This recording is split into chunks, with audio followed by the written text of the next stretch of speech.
Cobalah belajar, ajari telinga kita untuk ikhlas. Ajari telinga kita untuk ikhlas. Apa maksud telinga kita untuk ikhlas?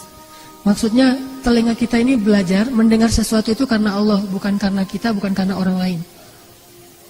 Kalau karena kita hanya mau mendengar sesuatu yang menyenangkan hati kita. Kalau karena orang lain, kita mendengar orang-orang yang menurut kita respect, menurut kita orangnya keren. Kalau misalnya orangnya kita sebel, kita nggak mau dengar. Tapi dengarlah karena Allah. Kalau karena Allah, asalkan itu kebaikan dan kebenaran, kita terima dari siapapun, dari musuh sekalipun. Apa kata Nabi? Terimalah kebaikan walaupun keluarnya dari mulut seorang budak Habasyah. Artinya, bukan karena siapa yang ngomong, bukan seperti apa ucapannya, tetapi intinya adalah kebaikan, dengarkan saja. Dan itu bukan mengkritik kita, itu justru sesuatu yang baik buat kita.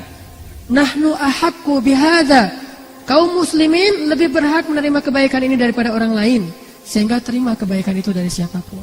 Enggak boleh sombong. Jangan sampai kita mengingkari kebenaran dan kebaikan hanya gara-gara kebenaran dan kebaikan itu keluar dari orang yang menurut kita lebih rendah daripada kita. Jangan sampai kita menolak suatu kebaikan hanya gara-gara kebaikan itu ditampakkan oleh orang yang menurut kita enggak baik. Menurut kita enggak baik, padahal belum tentu menurut Allah kayak gitu. Jangan sampai seorang istri menolak nasihat dari suaminya yang menurut istrinya, suaminya belum menjadi seorang suami yang solih. Jangan sampai seorang suami menolak kebaikan dari istrinya karena hanya berpikir istrinya belum taat kepada suaminya. Terimalah kebaikan dari siapapun, bahkan dari mulut seorang budak Habasyah atau dari musuh sekalipun. Budak Habasyah itu agamanya bukan agama Islam. Bukan agama Islam, budak pula dan bukan orang Arab. Jadi secara status sosial di masyarakat Arab itu jauh beda dengan orang Arab, Quraisy, Ahlul Bait. Tetapi tetap diterima yang namanya kebaikan dari siapapun juga. Kita belajar dari semua orang, kita menerima kritik dari semua orang. Gak ada cerita saya seorang guru maka saya gak boleh dikritik oleh muridnya. Bahkan seorang nabi pun dikritik oleh para sahabat dan beliau gak marah. Siapa sahabat yang pernah mengkritik nabi? Habis-habisan kritiknya.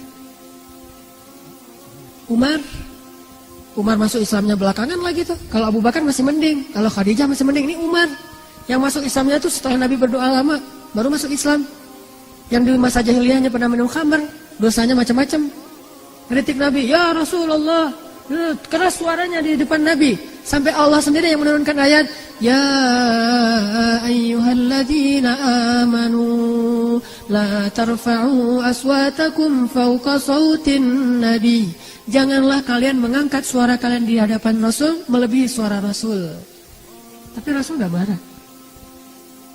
Allah yang mengajari mereka etika, tetapi Rasul gak jadi baper gara-gara itu. Kenapa? Karena kalau itu emang niatnya baik, Umar berpendapat bukan karena marah ke Rasul. Umar berpendapat walaupun dia gak setuju dengan Rasul, itu pasti karena Allah. Umar setuju dan gak setuju, itu karena Allah. Kenapa? Karena Umar itu zahir dan batinnya sama. Zahir dan batinnya sama. Kalau dia zahir nggak setuju karena Allah, berarti batinnya juga gitu. Nggak ada munafik dalam, nggak ada dzi wajhain, tidak ada bermuka dua di dalam diri Umar bin Khattab. Dia orangnya terus terang gitu. Sehingga Rasulullah paham banget karakter Umar. Umar mah karena dia nggak setuju, pasti nggak setujunya karena Allah, bukan karena dia nggak enak sama saya, karena dia ada masalah sama saya enggak. Pernah Umar dengan Abu Bakar tuh kayak gitu. Abu Bakar ngangkat ngusulin sesuatu, Umar bilang menurut saya nggak kayak gitu ya Rasul. Baper Abu Bakar. Tersinggung, gak easy going. Akhirnya Abu Bakar bilang, Umar, kamu kayaknya senang banget beda sama saya, kata Abu Bakar. Kata Umar, enggak, saya emang kayak gini pendapat saya, tapi kamu selalu membantah saya, gak pernah sama pendapat kita. Ramai itu di depan Rasulullah.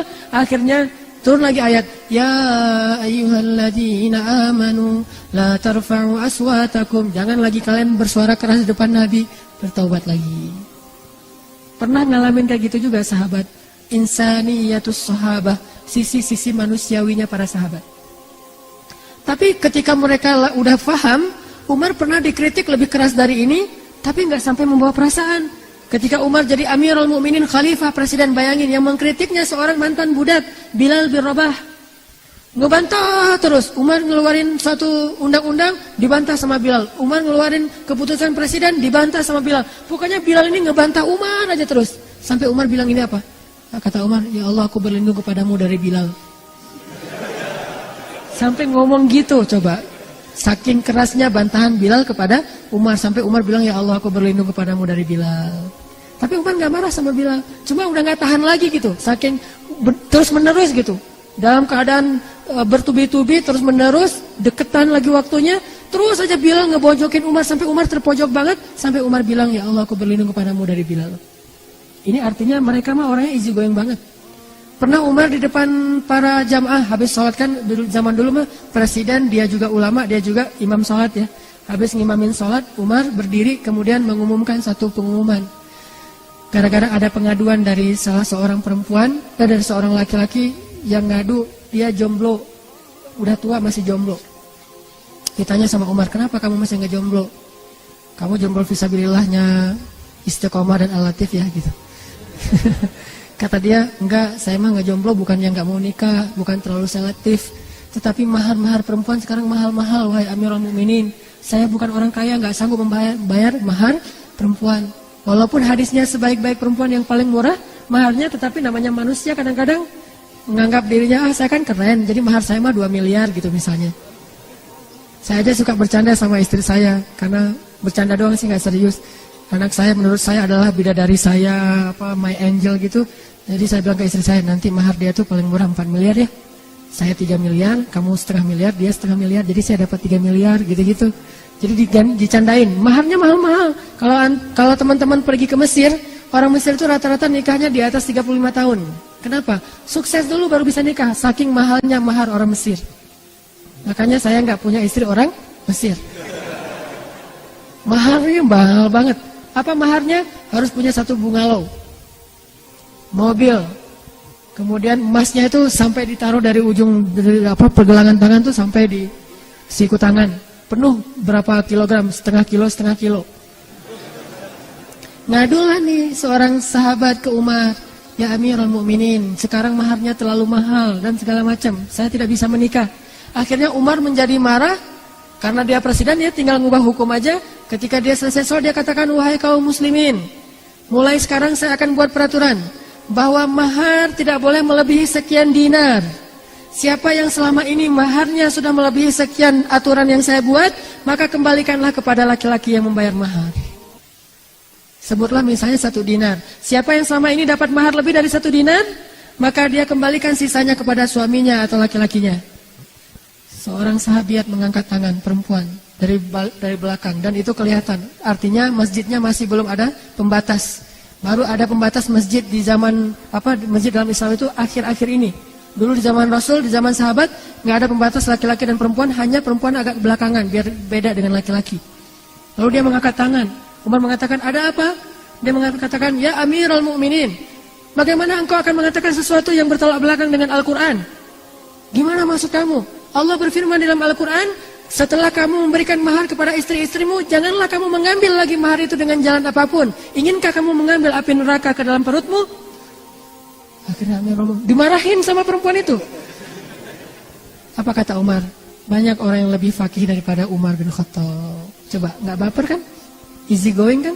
Banyak orang yang lebih ngerti agama daripada saya. Ya udah, saya tarik lagi, nggak jadi peraturannya. Coba, presiden coba, bisa kayak gitu. Namanya kebenaran, terima aja. Kalau emang kita salah, kenapa kita mau gaya-gayaan? Ngakuin aja kesalahan kita. Udah, akhirnya tarik lagi peraturannya, nggak jadi. Sesungguhnya siapa yang memurahkan mahar, maka itu baik. Yang sudah mahal ya udahlah gitu. Jadi kayak gitu peraturannya. Jadi nggak tegas gitu peraturannya. Awalnya tegas banget, tiba-tiba jadi toleran. Siapa yang memurahkan maharnya, maka dia itu kebaikan. Siapa yang mahal, itu mah terserah. Sampai kayak gitu. Terjadi lagi di zaman Abdullah bin Mas'ud. Mungkin sebagian ibu-ibu udah pernah dengar ceritanya. Ada seorang sahabat, saya lupa namanya. Dan kalaupun saya ingat mungkin gak perlu disebutkan juga namanya, karena ini salah satu adegan yang lucu. Ada seorang sahabat jadi kayak gubernur gitu di sebuah wilayah Islam. Namanya dulu mungkin masih sedikit ulama, jadi dia gubernur, dia ulama juga. Masyarakat minta fatwa kepada gubernur. Datang kepada gubernur, Pak, saya mau minta fatwa. Seorang laki-laki dengan istrinya. Fatwa apa? Gini Pak, saya itu minum susu istri saya, kata dia. Terus gimana nih status saya sebagai suami? Apakah jadi terputus sehingga saya jadi anak susu dari istri saya? Coba gitu pertanyaannya. Ini pertanyaan fikih ya, ini bukan vulgar. Emang kayak gitu ceritanya. Saya minum susu istri saya, sehingga apakah dengan demikian saya sudah menjadi anak susuan? Kalau jadi anak susuan kan berarti saya udah nggak jadi suami dia lagi, jadi anak susuan. Beda statusnya gitu. Sahabat ini bingung. Akhirnya dia, oh iya, kalau gitu kamu udah jadi anak susuan dia, berarti kalian sudah cerai nih, udah nggak bisa lagi. Kalian jadi ibu dan anak. Oh gitu ya? Ya gitu. Kayak seorang ustadz ditanya nggak tahu dalilnya, asal jawab aja gitu. Udah ya gitu. Akhirnya karena udah dibilang kayak gitu, dia pulang dengan sedih suami istri. Ya kita mah jadi anak sama ibu ya. Gitu. Masih mending saya kan adik kakak, ini mah anak ibu. Statusnya lebih pahit lagi tuh, itu udah sakit banget tuh statusnya. Sakitnya tuh di mana-mana gitu. Melihat istrinya, dulu manggilnya Yayang, Bebeb, apalah istilahnya ya. Sekarang manggilnya Bu, Yana gitu. Enak banget tuh, gara-gara salah fatwa. Udah difatwain gitu, akhirnya pulang sedih, udah nggak bisa lagi apa-apain, bukan lagi suami istri, udah sedih banget. Tiba-tiba berita ini terdengar ke seorang sahabat di Madinah, dia ahli Al-Quran namanya Abdullah bin Mas'ud, yang hafal 1 juz hanya dengan sekali dengar langsung hafal. Ilmunya banyak banget, Abdullah bin Mas'ud.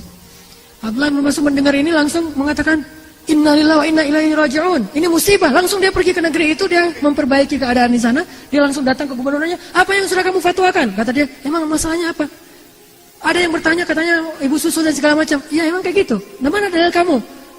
Nggak tahu, menurut saya sih kayak gitu. Coba. Dimarahin sama Abdullah bin Mas'ud. Di depan pejabat-pejabatnya, di depan pegawainya, di depan orang banyak dimarahin terus, kata Abdullah bin Mas'ud. Sekarang kamu umumkan lagi yang sebaliknya. Kenapa? Karena Rasulullah bersabda, sesungguhnya batasan menyusui yang menjadikan dia anak susunya itu hanya 2 tahun. Di atas usia 2 tahun, itu tidak jadi darah dan daging. Udah minum aja sesukanya. Nggak masalah gitu. Hanya di bawah 2 tahun yang berstatus jadi anak susuan. Di atas 2 tahun nggak jadi anak susuan. Oh gitu, saya nggak pernah dengar hadisnya. Makanya jangan berfatwa sembarangan. Wah, repot kan? Diundang lagi semua masyarakatnya yang udah tahu fatwa itu, termasuk orang tadi. Wahai kaum muslimin, saya salah. Nih jiwa besar nih seorang pemimpin, easy going, nggak baper. Wahai kaum muslimin, saya salah, maafkan saya. Sesungguhnya manusia bisa bersalah. Jadi ada reason gitu, cari justifikasi. Manusia juga bisa bersalah. Dan mulai sekarang jangan pernah lagi kalian menanyakan fatwa kepada saya. Tanyalah kepada orang ini, Abdullah bin Mas'ud. Tidak halal saya mengeluarkan fatwa selama orang ini masih hidup. Akhirnya orang yang tadi pegangan tangan lagi, ya kita jadi suami istri lagi. Jangan terlalu ngebawa perasaan. Udah kalau emang itu benar, terima aja. Akuin saja bahwa kita salah. Apa ruginya kita mengakui salah? Bukankah Allah memaafkan kesalahan? Yang rugi kalau kita nggak mengakui kesalahan, kita nggak akan pernah mengubah kesalahan kita menjadi kebaikan.